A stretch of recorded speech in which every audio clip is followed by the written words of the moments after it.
William Samoei Ruto has a problem.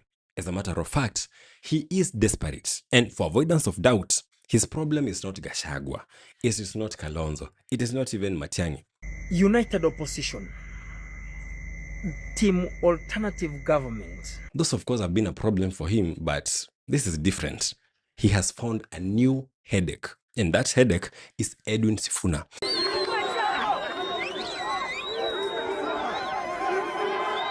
For the first time, the numbers are starting to make terrifying sense for State House.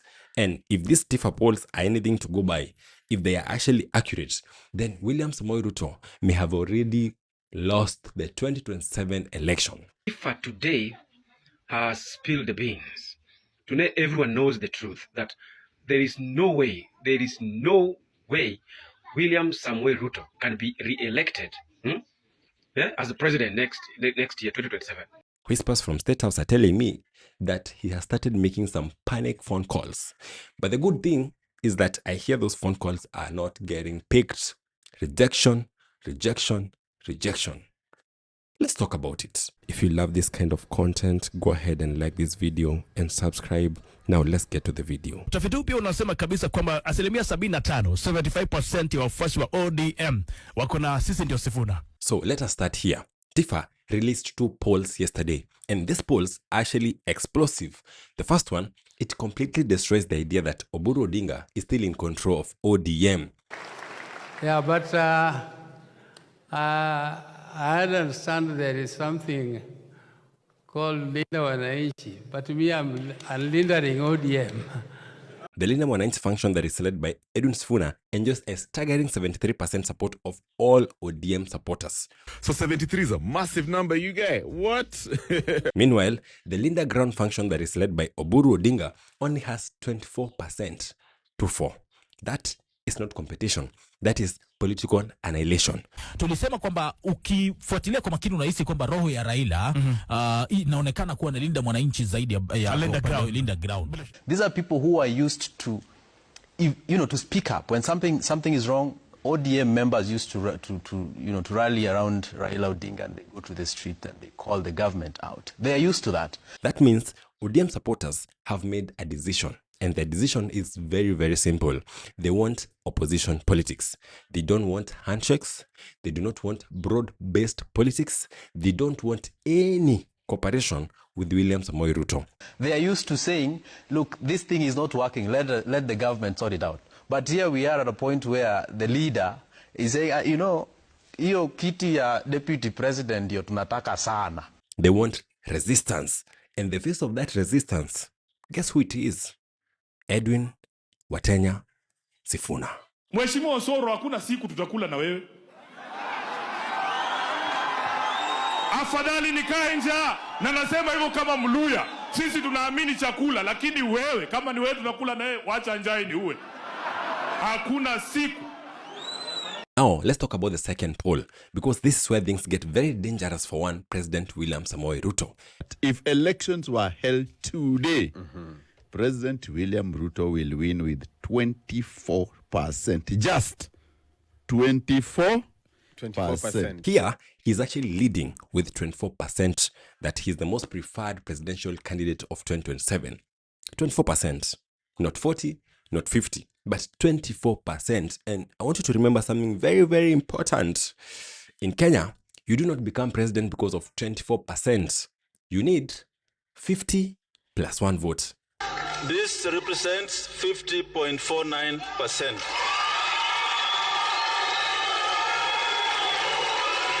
It takes 50 plus 1 for a person to be declared elected president of Kenya.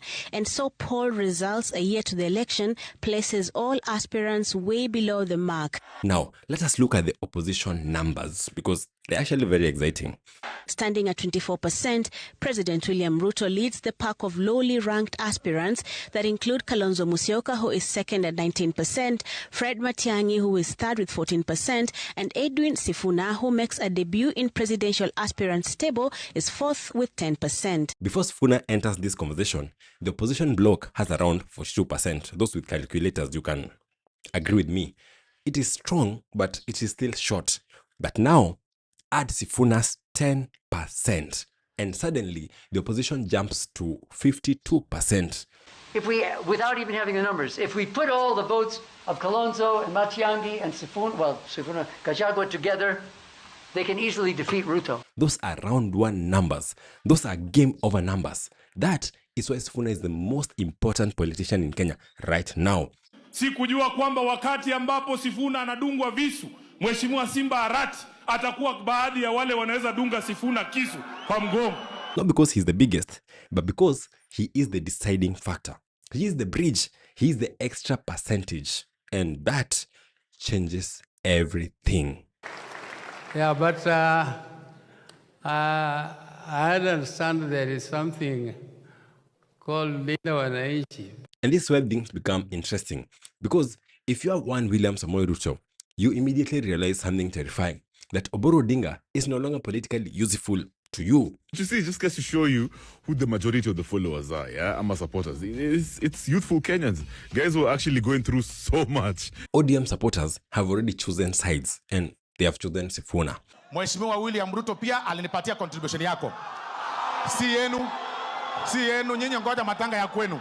Alinipatia nilete Richard Onyonka na wanasiasa tutaendelea mbele. Asante. William Ruto ni 2 term. Asante sana. Sasa harambe. Harambe. Ndio mafuta ishuke, William Ruto must. Elimu improve, William Ruto must.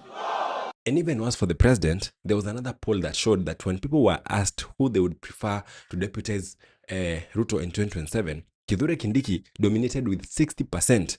A critical piece of the Ruto puzzle is a person by his side and the rest to retain his seat. Huyo deputy president hatuna nini chuki na yeye. Meanwhile, ODM names performed terribly. Professor Kithure Kindiki remains the favorite with 59% support to run alongside the president. In stark contrast, leaders associated with ODM attract negligible support for this role. So what does that tell State House? Simple. ODM insiders cannot deliver votes. The only person with real momentum right now is Edwin Sifuna. And trust me, State House has seen these numbers. Kumbe ni waoga. Wako wapi? Wako wapi? Kumbe kuna simba zingine zikinyeshewa zinakuwa paka. Now let's talk a bit about what happened at Kanini Kega's mother's burial. Something happened that political analysts immediately started talking about. Sifuna apologized to Rigathi Gachagua. Kweli nataka niulize hapa Nyeri. Mlikuwa mnataka nifanye nini kama SG wa ODM? Whatever needs to be done. Kama ni kusameana, waje basi tusameane tu. Then the two shook hands. And this was not just a handshake. This looked political. It looked strategic. It looked like two people preparing for future alliance. But Mheshimiwa Rigiji, let me tell you, we are convinced that there is no other formula. Before God, there is no other formula other than a united ticket against William Ruto. That moment mattered because it confirmed what many suspected, that Sifuna is leaning towards the united opposition, or is it the alternative government? Whatever it is. And if that happens officially, William Samoei Ruto is going to have a nightmare in his own hands, because suddenly you have Kalonzo Musyoka, you have Fred Okengo Matiang'i, you have Rigathi Gachagua, and finally you have Edwin Sifuna, all pulling to the same direction. That is a very serious coalition. The latest polls by research firm TIFA has placed Wiper leader Kalonzo Musyoka and Nairobi Senator Edwin Sifuna as the most preferred presidential ticket, likely to give President William Ruto a run for his money in the 2027 general election. Now, let us be honest. Do you think William Samoei Ruto will sit quietly and just let this happen? Absolutely not. A phone call is coming, maybe directly, maybe through proxies, maybe through businessmen, maybe even through ODM power brokers. But the call is coming because politics is about numbers. And Sifuna now carries numbers. A whole 10%, that's more than Gachagua. Those are real numbers, dangerous numbers. 73% of ODM supporters now back Sifuna's Linda Mwananchi faction. These supporters aren't looking for a seat at Ruto's table. 53% of them want the party to field or support an opposition candidate to challenge the president directly in 2027. The president knows that if Sifuna fully joins the united opposition, then the road to 2027 becomes extremely difficult. That is why the pressure is increasing. The offers will increase. The persuasion will increase, because I'm sure State House understands one thing very, very clearly. If they lose Sifuna, they may lose the election round 1. Itakuwa jambo la kuvunja moyo sana ati tuamke 2027 William Ruto amepita na kura 1200 kwa sababu Sifuna alimea pembe akasema yeye pia ako kwa debe. Here is the real question. Will Sifuna say no?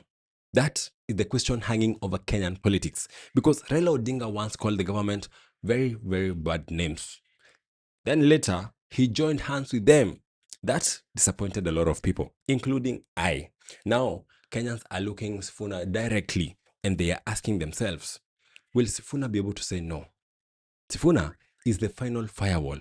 He's the last man standing between opposition politics and total collapse. And based on his recent statements, he seems determined. Mimi najua kwa nini mnatushuku. Na nitawaambia kwa nini mtatushuku. Mumesikia viongozi wengi wakiongea vile kina Sifuna wanaongea. Kuna watu pale ndani ya ODM walikuwa wanasema siwezi onekana na Kasongo. Sasa yeye ni waziri. Kuna wale walikuwa wanasema kama vile sisi tunasema hatutanunuliwa. Walinunuliwa, walipigwa mnada kama mbuzi tu. So, najua kwa nini hata mimi nikisimama hapa saa hii waambie hatutanunuliwa, hamuamini. He keeps repeating the same thing, that he will not be the one to sabotage the chances to remove William Samoei Ruto from power. Mimi nataka niwaambie, wacha tungoje. Wacha tungoje. Kule Western niliwauliza kati yao na mimi, wacha tuone nani atatoroka wa kwanza. Na nataka nirudie hapa nikiwa Nyeri. Wacha tuone kati yenu na nyinyi na mimi na sisi wanalinda mwananchi nani atatoroka wa kwanza. And if he stays true to that line, then 2027 becomes very, very interesting.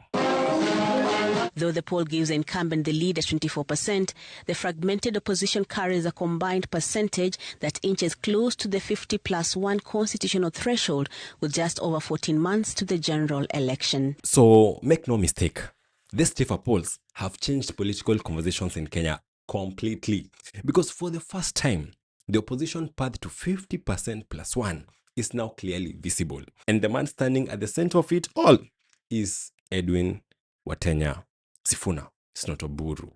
It's not even Wanga. It's not Gachagua. It's not Kalonzo. It's not Matiang'i. It is Sifuna. Which is exactly why State House is watching him very, very closely tonight. And when that phone call comes, when it finally comes, the future of Kenya may depend on one very simple answer. Either a yes or a no. Subscribe.